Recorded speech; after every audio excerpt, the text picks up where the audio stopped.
NO and ECMO, the inhaled nitric oxide is using a different gas, or a gas along with oxygen. It's used to decrease or reverse pulmonary hypertension, pulmonary vasoconstriction, acidosis, hypoxemia. It's a colorless, diffusible gas. The problem is studies don't show that it's been effective with RDS, pre-RDS.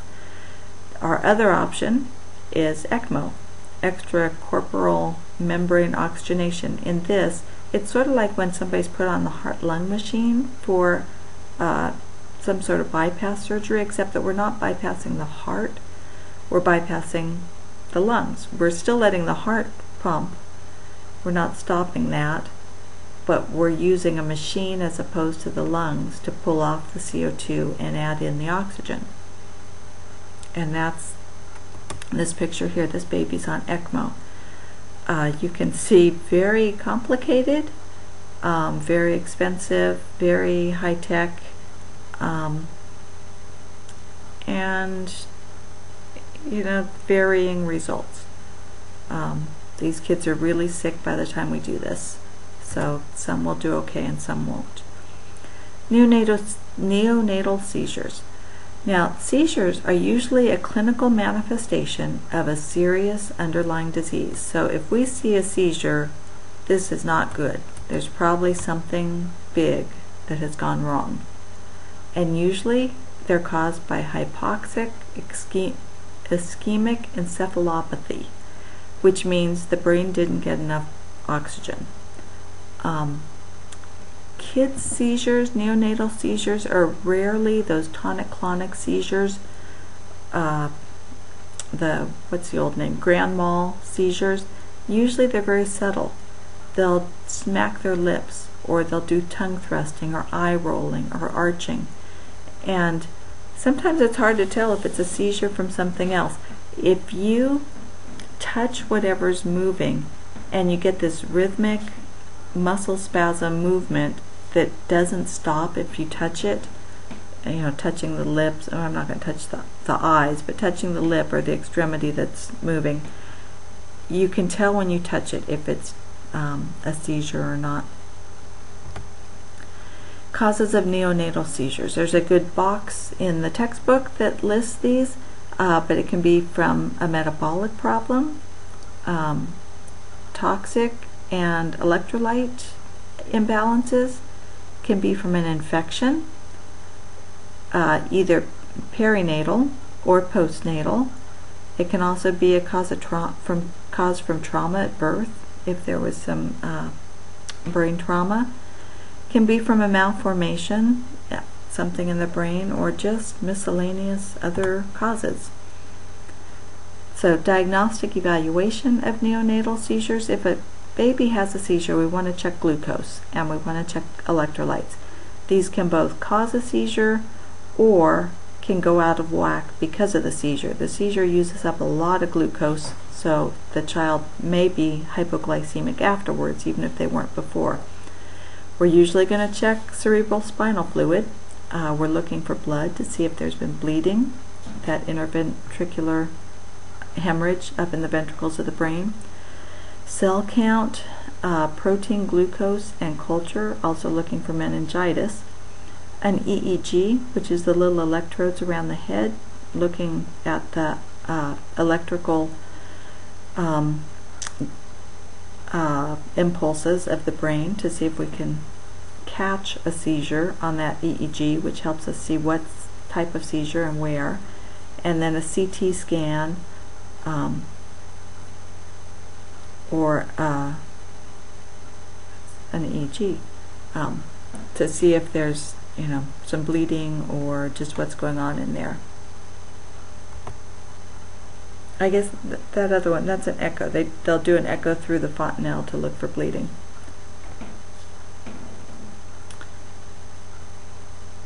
Okay, therapeutic management of neonatal seizures. So we're trying to find out what the seizure was caused by and then treat whatever that was. So treat the underlying cause. You may need to give respiratory support. Often the breathing is inadequate during the seizure, and then medications are usually needed. Phenobarb, phenytoin, which is dilantin, lorazepam, or diazepam, which is Valium, are common medications for seizures. Neonatal sepsis. Neonates are highly susceptible to infection.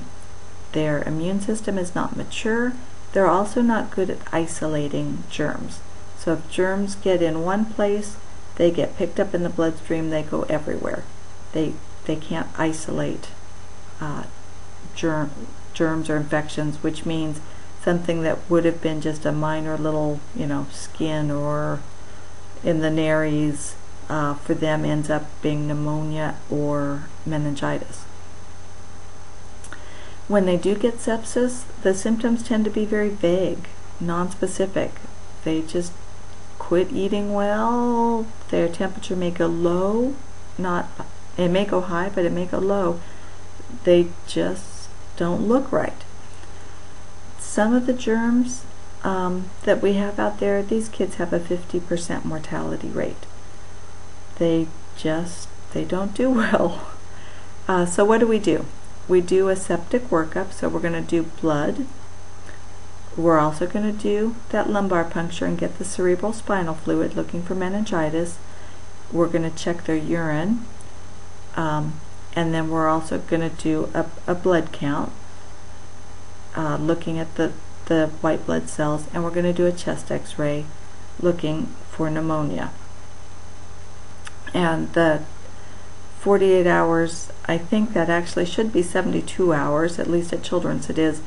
They will treat these kids for 72 hours as if it's a full-blown bacterial infection until the blood, the CSF, and the urine all come back negative. So 48 hours to 72 hours. And that's assuming, everything, the chest x-ray, everything else was negative as well. If they do have sepsis, we're talking about 7 to 10 days of IV antibiotics. Now, NEC, Necrotizing Enterocolitis, this is one of the problems with preemies. It's an acute inflammatory disease of the bowel in preterm and high-risk infants. So what causes it? Well, prematurity for one. They have an immature gut. And then the intestine gets ischemic. It doesn't get adequate oxygen. This may be because they're premature. Nothing's getting adequate oxygen. Or for whatever reason, they don't get enough oxygen to the gut. Then there's some colonization of pathogenic bacteria. Our gut is full of bacteria. It needs to be. That's kind of how we break down food. But when you don't get enough oxygen to the gut, you've got that bacteria in there, and then you put in some sort of substrate, being formula.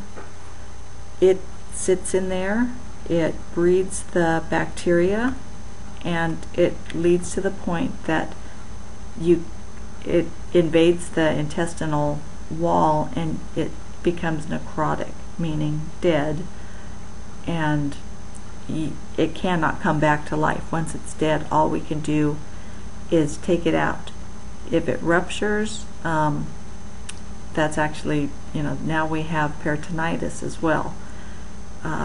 So these kids lose a lot of gut. This is the kids who turn into short gut syndrome. That's usually a result of necrotizing enterocolitis. So how's it diagnosed? They look at an x-ray and they're looking at bowel loops and free gas in there. The doctors know what they're looking at.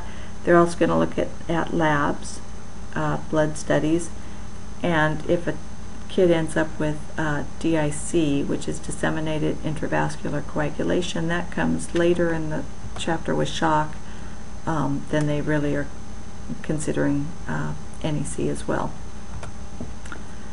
So how do we manage NEC? They need to be NPO for 24 to 48 hours if they've had any asphyxia at birth, or if they're extremely low birth weight or very low birth weight.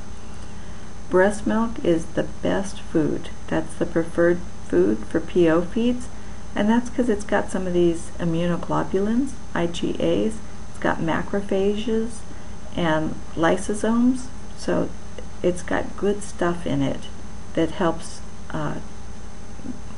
It's good. It's good for the baby. If there is bloating, we need a nasogastric or probably an oral gastric tube for decompression. So we want to let that gas out. Probably going to give. Okay, this is a kid with it, so not probably. We're going to do IV antibiotics. We're going to do that tube for decompression. We're going to give IV fluids, parenteral fluids. We're going to put them on TPN. We're going to try and give them as much nutrition as we can parenterally. Realize you can never give as much straight into a vein as the gut can absorb. TPN's hard on your liver, and even with being hard on your liver, you're not able to give as much as the gut can absorb. And then we're going to resect any sections that are dead or have perforated. Another complication is apnea of prematurity. 1/3 of infants less than 32-week gestation, and almost all of them less than 30 weeks are going to have apnea. And this is, they're just immature. All their body processes are. Immature chemical receptors in the brain, the respiratory centers in the brain are just not as responsive to those changes in O2 and CO2. In the past, we used to give these kids theophylline. We're now using caffeine, which is a stimulant, stimulate those respiratory centers, make them act a little more maturely at, develop, or by mature, I'm talking about systems, not behaviors, but that helps. If a child does have apnea, we give them some gentle tactile stimulation. Rub them, pat them. You'll see some nurses kind of slap the bottom of the foot a little. If that doesn't help, they usually have one of those blue bulb suctions there, and we'll suction the nose and the oral pharynx. That usually gets some coughing, crying, which gets them breathing. If we could do that without a response, then we're going to need to ventilate them with a mask and a bag. The one thing we never want to do is shake them. These kids were worried about intracranial hemorrhage. We don't want to shake them and cause one. Some maternal conditions that make neonates higher risk. Infants of diabetic mothers are at higher risk. They tend to be large. They tend to have a little more trouble. Drug-exposed infants. And with these guys, we need to treat the withdrawals as well. And then if mom had an infection, and this is, you guys talked about it in maternity, that beta hemolytic strep. And how about congenital anomalies? These can be major structural anomalies, or very minor. They can be chromosomal, have a problem with the chromosomes, or this can be something that was caused by a chemical agent. Sometimes a medication mom took, or something she was exposed to while the fetus was developing that caused a congenital problem. Inborn errors of metabolism. These are things that we test for all of these before a baby goes home from the hospital. Congenital hypothyroidism, meaning they need thyroid medicine. They don't make enough. If we don't treat it, they do poorly. It's fairly easily treated, though, with giving them supplemental thyroid medication. PKU, phenylketonuria. They can't break down these phenylketones. It's a very strict diet.